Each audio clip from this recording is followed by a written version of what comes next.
Je pense que il y a eu un petit, voilà, un petit effet spécial.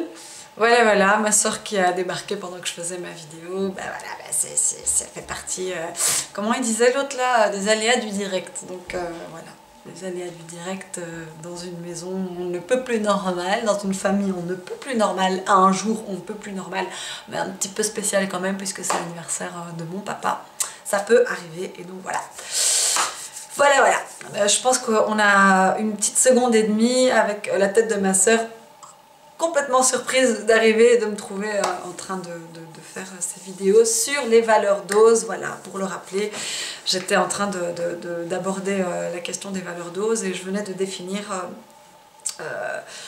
la bienveillance dans le cadre de OSE, dans le cadre des ateliers de OSE. Là maintenant, je vais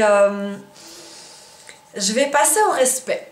Voilà, ça c'est une valeur qui est très importante pour moi à la base. Elles sont toutes importantes pour moi à la base, mais dans le cadre des ateliers, je trouve que ça s'y prête complètement parce que les ateliers sont constitués de groupes de personnes qui ont des vécus très différents, qui ont des trajectoires de vie donc très différentes. Et donc des systèmes de valeurs, des structures de la pensée qui sont tout aussi différents. Et ces personnes réfléchissent, abordent la vie, se projettent dans la vie et se positionnent en fonction de tout cet univers qui est fait de leur histoire et de leur façon de penser, de leur conditionnement, de leur personnalité, etc. Donc tout ce melting pot fait que les personnes sont ce qu'elles sont et cela fait aussi la personne que je suis. Et je tiens à chaque fois à mettre un point d'honneur à respecter ça. Qu'est-ce que ça veut dire? Ça veut dire, pratiquement parlant, quand une personne est en plein récit et qu'elle nous raconte des événements de vie qui parfois peuvent nous heurter dans nos propres valeurs et qui peuvent faire même générer un jugement de valeur de notre part,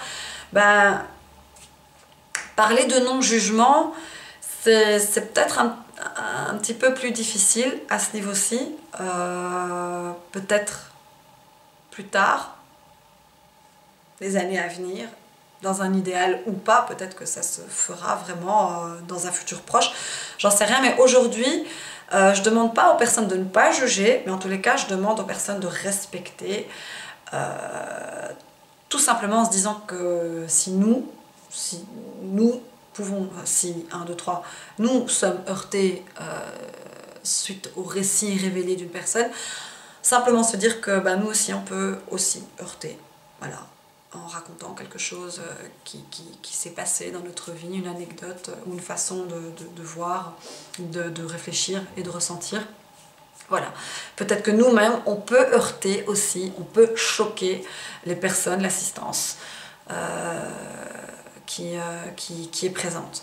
Donc voilà, simplement dire que de toutes les façons, il n'y a personne qui a le monopole du shocking, du chocage, et voilà, personne n'a le monopole du récit scoop.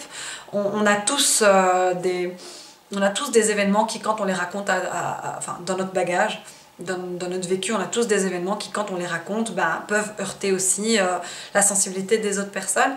Et voilà, il faut respecter ça, comme il faut respecter les récits, comme il faut respecter le degré de tolérance des personnes qui reçoivent les récits ou les situations. Voilà, simplement être dans le respect de ça, c'est être dans le respect de la personne, être dans le respect de ce qu'elle a vécu, être dans le respect des moyens qu'elle a utilisés en se disant que ce n'était peut-être que ces moyens-là qu'elle avait à disposition, qu'elle ne pouvait pas faire autrement. Et pareil avec nous-mêmes, finalement, le respect qu'on va accorder et permettre à l'autre, donner à l'autre, mais on va se le donner à soi-même aussi. Et finalement, peut-être de bout en bout, finir par ne plus juger. Voilà, j'aime pas trop les négatives, ne plus juger, on va dire éviter de juger. Voilà, en tous les cas, ce qui est sûr, c'est que je le dis à chaque fois et je le répète, et je me le répète à moi-même aussi dans des situations lorsque je suis heurtée, parce que c'est pas parce que j'anime des ateliers de coaching où on est censé retrouver une motivation, du peps, se rebooster, identifier ses peurs, ses valeurs, etc. C'est pas parce que j'anime ces ateliers-là que je suis préservée des situations de la vie qui sont un peu difficiles. Moi-même, j'ai des moments où, waouh, je suis un peu heurtée, et c'est pas rare, c'est le lot de toute une vie, donc c'est quelque chose qui arrive très régulièrement. La seule différence, c'est que en se reliant à ces valeurs-là, même si on n'est pas tous les jours à 100% de son potentiel, on n'est pas tous les jours à 100% de son potentiel bienveillance, on n'est pas tous les jours à 100% de son potentiel respect, comme on n'est pas tous les jours à 100% de son potentiel vitalité, santé, c'est normal. Voilà, parfois dans la vie on a des coups durs, etc. Mais il n'empêche qu'en restant relié à ça, je me répète, eh bien, on garde cette énergie, en fait. D'abord, on garde la notion à l'esprit et on garde cette énergie en nous-mêmes. Et ce qui se passe, c'est que dans une situation X, difficile à vivre, émotionnellement parlant, je veux dire, le laps de temps entre l'état émotionnel et la sortie de cet état émotionnel par le discernement est plus court. Voilà. Ça prend moins de temps pour sortir d'un état de choc, de colère, de vexation ou quoi. Donc c'est ce que je peux dire à mon échelle, c'est que entre le premier état où on est heurté, ça veut dire qu'on est touché dans nos anciens conditionnements, dans nos anciens schémas de pensée, nos anciens systèmes de valeurs qui sont encore présents. On restera toute notre vie habité d'eux, je pense. Et d'ailleurs, ils s'amplifient quand il y a des événements difficiles dans la vie, c'est normal. Ils reviennent parce que voilà, on est en état de survie, donc ils reviennent par facilité, par mécanisme de survie, certainement. Eh bien, entre cet état-là et l'état de sortie, je ne vais pas dire de guérison, mais vraiment de sortie de cet état, bah, le temps devient de plus en plus court, quoi.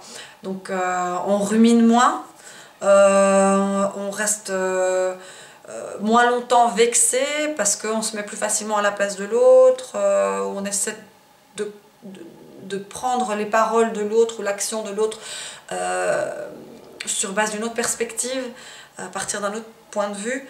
Donc ça facilite un petit peu la sortie et ça augmente la qualité de la vie, tout simplement, la qualité des relations, et ça permet aussi de mieux comprendre ses besoins, les besoins de l'autre, en tous les cas de les légitimer, et donc du coup c'est quand même plus facile. Même si pour arriver à cette facilité qui, je continue à le dire, n'est pas absolue, on n'est pas tous les jours à 100% de son potentiel, avant d'arriver à cette facilité, on va appeler ça comme ça, c'est quand même une lutte. Mais à un moment donné, à force d'identifier les choses, ce qui nous traverse, ce qui se passe, les mécanismes d'ego qui sont en place, parce que c'est toujours dans les relations finalement que ça se révèle, souvent en tous les cas, ben voilà, c'est une lutte, et à un moment donné, ben, c'est plus facile. Et je sais pas si je peux vraiment parler de paix, mais c'est en voie, quoi. C'est en voie. Voilà. Donc respecter, simplement accepter que l'autre fait comme il peut, selon sa structure de pensée, la structure de sa personnalité, son système de valeurs, son vécu. Et en même temps, se dire ça pour soi-même. Je fais ce que je peux. Voilà, et ça, pour ça, je renvoie aux 4 accords Toltec de Don Miguel Ruiz, où j'aime bien, parce que le 4e accord, ben, c'est faire de son mieux. Voilà, tout simplement, faire de son mieux. Mais pas tous les jours à 100% de son potentiel, mais au moins se dire, moi j'ai fait ce que j'ai pu, c'est que je me suis mobilisée pour faire ce que j'ai pu, je me suis mobilisée pour respecter, je me suis mobilisée pour être bienveillant, bienveillante, je me suis mobilisée pour essayer d'accepter, de tolérer, voilà. Mais j'ai aussi mes limites et je respecte ça et j'ai fait de mon mieux et je suis contente avec ça, je suis contente avec ça. Voilà, donc ça c'était pour la question du respect. Alors, je me connais un peu, je sais que parfois j'ai beaucoup de choses à dire et si j'ai pas pris le temps de préparer, comme ça peut arriver, comme là pour cette vidéo là, si j'ai pas pris le temps de préparer, ça peut paraître un peu décousu, donc faut pas hésiter à revenir vers moi, m'envoyer un mail ou quoi sur ose.letout@outlook.com si vous avez besoin d'éléments de précision. Si vous trouvez que je dois refaire la vidéo parce que c'est pas assez clair ou quoi, faut pas hésiter. Là je suis partie sur de l'inspiration, j'avoue, je suis partie sur un besoin. Et voilà, il y a des fois où je prépare un petit peu plus et puis il y a des fois où je prépare un petit peu moins. Ça fait partie des fois où je prépare un petit peu moins. J'avais juste envie de le faire donc je l'ai fait. Le contexte s'y prêtait, ça m'a donné envie. Je rappelle, c'est l'anniversaire de mon papa et le fait de célébrer, ben, célébrer sa vie finalement, ses 60 ans sur Terre, ben, c'est aussi une façon de se relier aux valeurs de notre groupe d'appartenance, à savoir notre famille. Et donc du coup ça m'a donné envie de